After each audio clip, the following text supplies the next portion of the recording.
யோவான் எழுதின சுவிசேஷம் 17ஆம் அதிகாரம். இயேசு இவைகளைச் சொன்ன பின்பு தம்முடைய கண்களை வானத்துக்கு ஏறெடுத்து, பிதாவே, வேளை வந்தது. நீர் உம்முடைய குமாரனுக்கு தந்தருளின யாவருக்கும் அவர் நித்திய ஜீவனை கொடுக்கும் பொருட்டு மாம்சமான யாவர் மேலும் நீர் அவருக்கு அதிகாரம் கொடுத்தபடியே உம்முடைய குமாரன் உம்மை மகிமைப்படுத்தும்படிக்கு நீர் உம்முடைய குமாரனை மகிமைப்படுத்தும்.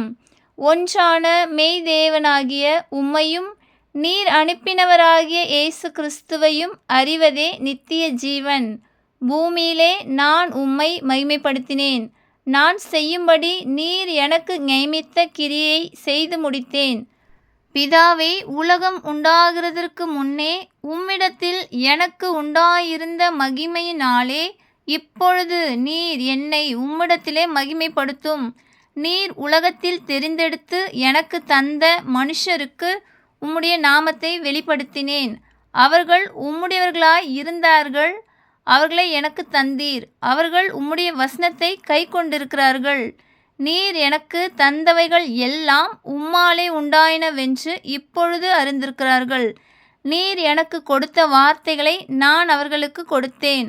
அவர்கள் அவைகளை ஏற்றுக்கொண்டு நான் உம்மிடத்திலிருந்து புறப்பட்டு வந்தேன் என்று நிச்சயமாய் அறிந்து நீர் என்னை அனுப்பினீர் என்று விசுவாசித்திருக்கிறார்கள். நான் அவர்களுக்காக வேண்டிக் கொள்கிறேன், உலகத்துக்காக வேண்டிக் கொள்ளாமல் நீர் எனக்கு தந்தவர்களுக்காக வேண்டிக் கொள்கிறேன். அவர்கள் உம்முடையவர்களாய் இருக்கிறார்களே. என்னுடையவைகள் யாவும் உம்முடையவைகள், உம்முடையவைகள் என்னுடையவைகள். அவர்களில் நான் மகிமைப்பட்டிருக்கிறேன். நான் இனி உலகத்தில் இரேன், இவர்கள் உலகத்தில் இருக்கிறார்கள். நான் உம்மிடத்திற்கு வருகிறேன். பரிசுத்த பிதாவே, நீர் எனக்கு தந்தவர்கள் நம்மை போல ஒன்றாயிருக்கும்படிக்கு நீர் அவர்களை உம்முடைய நாமத்தினாலே காத்துக்கொள்ளும். நான் அவர்களுடனே கூட உலகத்தில் இருக்கையில் அவர்களை உம்முடைய நாமத்தினாலே காத்து கொண்டேன். நீர் எனக்கு தந்தவர்களை காத்து கொண்டு வந்தேன்.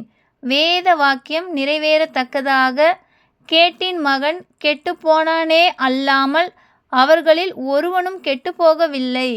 இப்பொழுது நான் உம்மிடத்திற்கு வருகிறேன். அவர்கள் என் சந்தோஷத்தை நிறைவாய் அடையும்படி உலகத்தில் இருக்கையில் இவைகளை சொல்லுகிறேன். நான் உம்முடைய வார்த்தையை அவர்களுக்கு கொடுத்தேன். நான் உலகத்தான் அல்லாதது போல அவர்களும் உலகத்தார் அல்ல.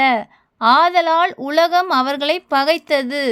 நீர் அவர்களை உலகத்திலிருந்து எடுத்துக்கொள்ளும்படி நான் வேண்டிக் கொள்ளாமல் நீர் அவர்களை தீமை நின்று காக்கும்படி வேண்டிக் கொள்ளுகிறேன். நான் உலகத்தான் அல்லாதது போல அவர்களும் உலகத்தார் அல்ல. உம்முடைய சத்தியத்தினாலே அவர்களை பரிசுத்தமாக்கும். உம்முடைய வசனமே சத்தியம்.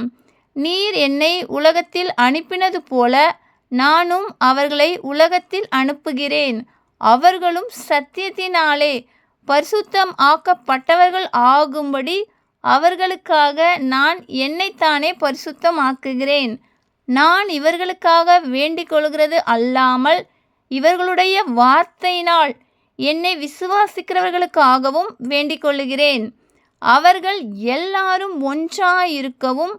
பிதாவே, நீர் என்னை அனுப்பினதை உலகம் விசுவாசிக்கிறதற்காக நீர் என்னிடத்திலேயும் நான் உம்மிலேயும் இருக்கிறது போல அவர்கள் எல்லாரும் நம்மில் ஒன்றாயிருக்கவும் வேண்டிக் கொள்ளுகிறேன்.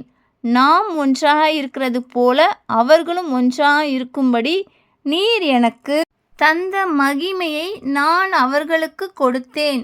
ஒருமைப்பாட்டில் அவர்கள் தேறினவர்களாயிருக்கும்படிக்கும் என்னை நீர் அனுப்பினதையும் நீர் என்னில் அன்பாய் இருக்கிறது போல அவர்களிலும் அன்பாய் இருக்கிறதையும் உலகம் அறியும்படிக்கும் நான் அவர்களிலும் நீர் என்னிலும் இருக்கும்படி வேண்டிக் கொள்ளுகிறேன். பிதாவே, உலகத் தோற்றத்துக்கு முன் நீர் என்னில் அன்பாயிருந்தபடியினால் நீர் எனக்கு தந்த என்னுடைய மகிமையை நீர் எனக்கு தந்தவர்கள் காணும்படியாக நான் எங்கே இருக்கிறேனோ அங்கே அவர்களும் என்னுடனே கூட இருக்க விரும்புகிறேன். நீதியுள்ள பிதாவே, உலகம் உம்மை அறியவில்லை, நான் உம்மை அறிந்திருக்கிறேன். நீர் என்னை அனுப்பினதை இவர்களும் அறிந்திருக்கிறார்கள். நீர் என்னிடத்தில் வைத்த அன்பு அவர்களிடத்தில் இருக்கும்படிக்கும் நானும் அவர்களில் இருக்கும்படிக்கும் உம்முடைய நாமத்தை அவர்களுக்கு தெரியப்படுத்தினேன், இன்னமும் தெரியப்படுத்துவேன் என்றார். ஆமென்.